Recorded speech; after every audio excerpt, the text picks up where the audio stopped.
Recently, I posted a video relating to Douglas Murray and the impact, I guess, that he has in terms of the amount of times he appears on YouTube, on television, the influence that he peddles.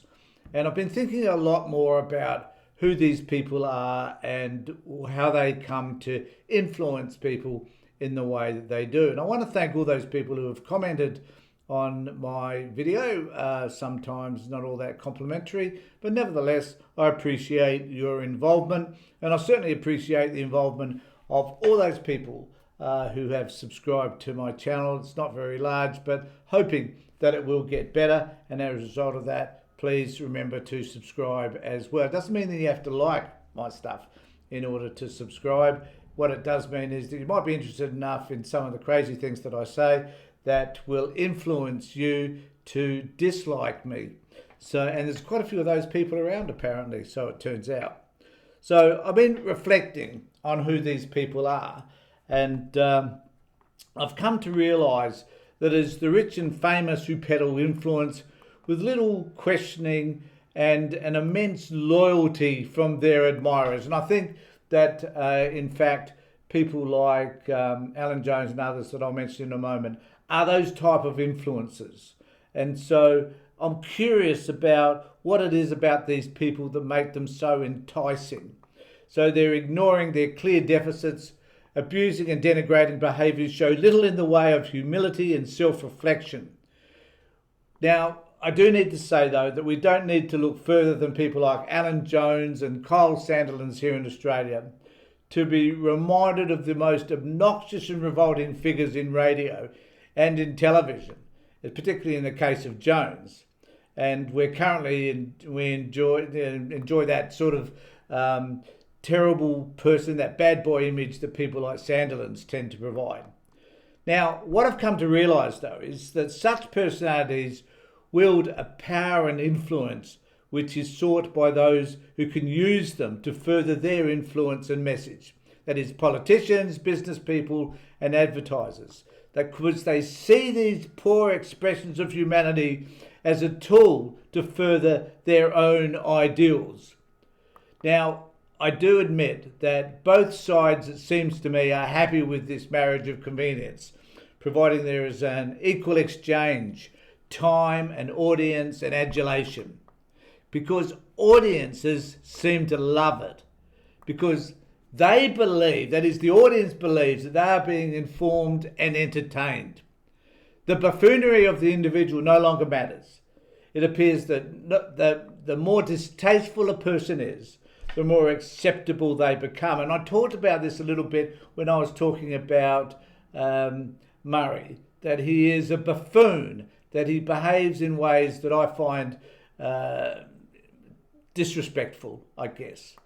Now, there is also an appeal to those who believe the principles that these people have are espoused by the broadcaster. So there's this connection between what you believe as a moral imperative, if you like, and what these people do. And there seems to be a disconnect between your own values and things that you believe and the way these people do behave. Now, Grogan and Russell Brand are two examples of revolting individuals whose behaviour has great appeal to a specific demographic. The audience hangs on every word and salivates at the wisdom they ooze. Andrew Tate, for example, comes to mind as one of the most revolting persons on this planet, but has been admired by young men who wish to be just like him, misogynistic and disrespectful of others. There is kind of, I guess, this place for the worst of humanity, which conjures a following who so want to believe in what they have to say because the audience are so mindless that they are not able to evaluate the nastiness and hate espoused by these people.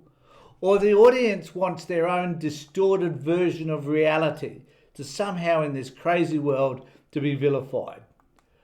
What they all have in common is the need to express ideas which influence their followers, to maintain that clique, because it is here that they gather their own sense of purpose and value. It is as if they have to appeal to their audience, regardless of the personal conflicts their actions may create. Now, to be fair, I have experienced what it is like as I start from scratch to establish a following on my YouTube channel. I'm continually evaluating what I need to do to improve my videos and subscriptions. What is the key? This is the way I think about it. What is the key to growing my channel? I don't have a sense as what it would be like, for example, to have 100,000 subscribers and the obligations that I believe I'd have to have in order to those subscribers. So what obligations would I have to those subscribers? I haven't got that because I don't have, I've only got 193 at this particular point. So I don't have very many. So unlike those people I've mentioned, it is important for this project to be fun. That's my project, an expression of self. Nothing more complicated than that. Perhaps that is because what I do is not financed, and therefore I don't have a financial obligation to anyone, as do all these other people that I've mentioned before do. My point is that we need to be aware of the person we are supporting, their character, and how they conduct their lives, rather than just the message they are presenting. Through their behaviour, do we actually see the person? I believe we do. Are there aspects of the behaviour which cause us to doubt their sincerity? Well, I think there certainly is in terms of many of these people if we look deep enough. And sometimes the stuff we see is on the surface anyway. More importantly, are we being conned? What aspects of their personality do we notice which would challenge our own integrity? So what is it that we see in them that we wouldn't like to see in ourselves? Do we notice a pattern of behaviour which makes us feel uncomfortable? Who do you support? Do you consider the person they are, or could it be that you don't know enough about them to make that evaluation? And what I've discovered in terms of the many comments that I've got on a couple of my videos is that people make assumptions of who I am without having any idea as to who I am actually. And I find that really disappointing because I don't believe I am the version that other people see. And I'd like to know what it is that I would say and do that would make you think that I'm this certain way. Because that's the way I see some of these people that I'm talking about, is that the way they are appears on screen. You see it in terms of their body language, their behaviour, and the things that they say. So, if you like or dislike my videos, if you just want to hear more from me, then I ask you to subscribe to my channel, to ring the bell for further notifications, do all the things that you need to do.